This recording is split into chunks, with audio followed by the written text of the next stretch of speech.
God. ఇది నా వాగ్దానము. యోబు 22:21.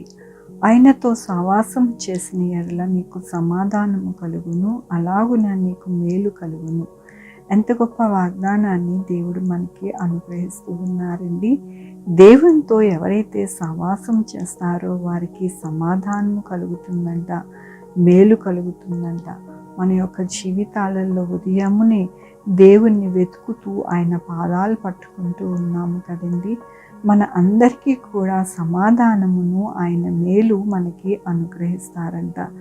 దేవుని యొక్క వాక్యములోని అప్పుడు సర్వశక్తుని యందు నీవు ఆనందించదవు, నీవు ఆయనకి ప్రార్థన చేయగా ఆయన నీ మనవి ఆలకించును, నీవు దేనినైనా యోచన చేయగా అది నీకు స్థిరపరచబడును, నీ మార్గముల మీద వెలుగు ప్రకాశించును. అవునండి, దేవుడు మనకి సమాధానమును, మేలు ఎలాగ కలగజేస్తారు అని అంటే దేవుని యొక్క కృపని బట్టి మనము ఆనందించేవారిగా దేవుడు చేస్తారంట.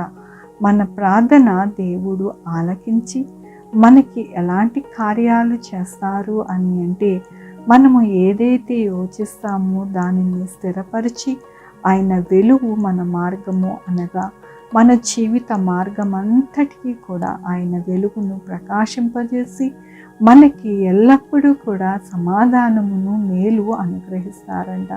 మనమందరము కూడా కోరుకునేది, ఆశపడేది, దేవుణ్ణి బతిమిలాడి వేడుకునేది కూడా ఇదే. దేవుడు మన ప్రార్థన ఆలకించాలి, మనల్ని ఎల్లప్పుడూ కూడా ఆయన యొక్క కృపలో దాచి నడిపించాలి, ఆయన మన జీవితంలో ఆనందాన్ని అనుగ్రహించాలి, ఎల్లప్పుడూ కూడా మన మార్గం అంతట్లో కూడా ఆయనే మనల్ని నడిపించాలి అని ప్రతి ఒక్కరము కోరుకుంటూ ఉంటాము. దానినే దేవుడు ఈ దినమున బలపరుస్తూ ఉన్నారు. నేను తప్పకుండా మీ జీవితంలో సమాధానాన్ని కలగజేసి మీకు మేలును అనుగ్రహించి మీకు ఆనందింపజేస్తాను అని దేవుడు ఈ దినమున ఆయన వాక్యముతోనూ వాగ్దానముతోనూ బలపరుస్తున్నందుకు దేవునికి వందనాలు చెల్లిస్తూ ఉన్నాను. ఈ దినమున పుట్టినరోజు, పెళ్లి రోజు, అనేక శుభదినములు చేసుకుంటున్న వారందరికీ నిండారుగా శుభాకాంక్షలు తెలియజేస్తూ ఉన్నానండి. మీ జీవితంలో దేవుని యొక్క ఆశీర్వాదము, ఆయన బహుమానము, ఆయన దీవెన, ఆయన ధన్యత ఎల్లప్పుడూ కూడా మీకు అనుగ్రహింపబడినగాక ప్రార్థించుకున్నామండి.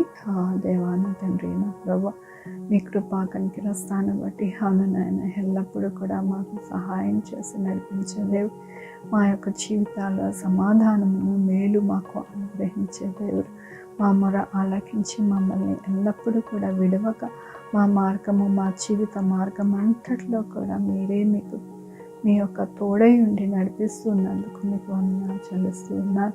ఈ దినము నా పుట్టినరోజు, పెళ్లి రోజు, అనేక శుభదినములు చేసుకుంటున్న వారందరినీ దీవించండి, ఆశీర్వదించండి. నా ప్రభు, మా కొరకు ప్రార్థించమన్న వారిని వారి బిడ్డల్ని దీవించండి, ఆశీర్వదించండి, మీ కృపలో భద్రపరచండి, ప్రతి ఒక్క అవసరత తీర్చండి. నా ప్రభు, వారి యొక్క ఉద్యోగంలో, వారి ఆరోగ్యంలో, వారి చే పనులు, ఇంకా ఏది కావాలనుకుంటున్నారో అవన్నీ కూడా అనుగ్రహించండి. Sugar, BP, thyroid, heart problem, kidney problem, AIDS, cancer, నరాల బలహీనత, పరాసిస్, గ్యాస్ట్రిక్ ట్రబుల్, ప్రతి విధమైన అనారోగ్యాన్ని తీసివేసి స్వస్థపరచండి. ఆయన స్వస్థపరిచే నేను అన్నారు నా ప్రభు, మీ కృపని అనుగ్రహించండి. నా ప్రభు, ఎవరికైతే ఉద్యోగాలు లేవు ఉద్యోగాలు తెచ్చి ఉద్యోగాలు పోకుండా సహాయం చేయండి. కాంట్రాక్ట్ పనుల్లోనైనా మీరుండి మంచిగా కాంట్రాక్ట్ దొరకడానికి, మంచిగా బిల్స్ రావడానికి సహాయం చేయండి. నా యొక్క రాష్ట్రంలో ఎటువంటి ఆర్థిక ఇబ్బంది లేకుండా సహాయం చేయండి. 190 దేశంలో మీ యొక్క కృపలో భద్రపరిచి ఎక్కడా కూడా నా ప్రభు యుద్ధాలు కానీ,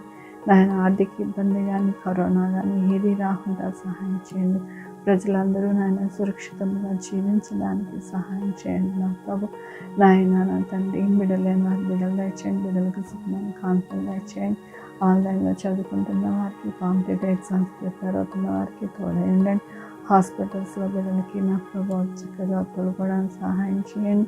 నాయన నా తండ్రి, డాక్టర్స్ని, శానిటరీ వారిని, పోలీస్ వారిని, మెడికల్ స్టాఫ్ని మీరు జ్ఞాపకం చేసుకొని మీ కృపలో భద్రపరచండి. నా ప్రభు యేసయ్య, నాయన ప్రతి విషయంలో మీ యొక్క కృపని నాయన ఎవరైతే వేడుకుంటున్నారో వారందరికీ నా ప్రభు అనుగ్రహించండి. నా ప్రభు ఉదయమునే మీ పాదాలు పట్టుకుంటుండగా మా యొక్క జీవితాలలో మేలు, సమాధానము, ఆనందము మాకు అనుగ్రహించి మీరే మహిమ తెచ్చుకోమని కోరుకుంటూ నా ప్రభు నా రక్షణ యేసుక్రీస్తు పరిశుద్ధమైన నామం అడిగి వేడుకుంటున్నా తండ్రి. ఆమేన్. తండ్రి కుమార పరిశుద్ధాత్మ సదాకాలం మనందరికీ తోడై ఉండును గాక. ఆమేన్.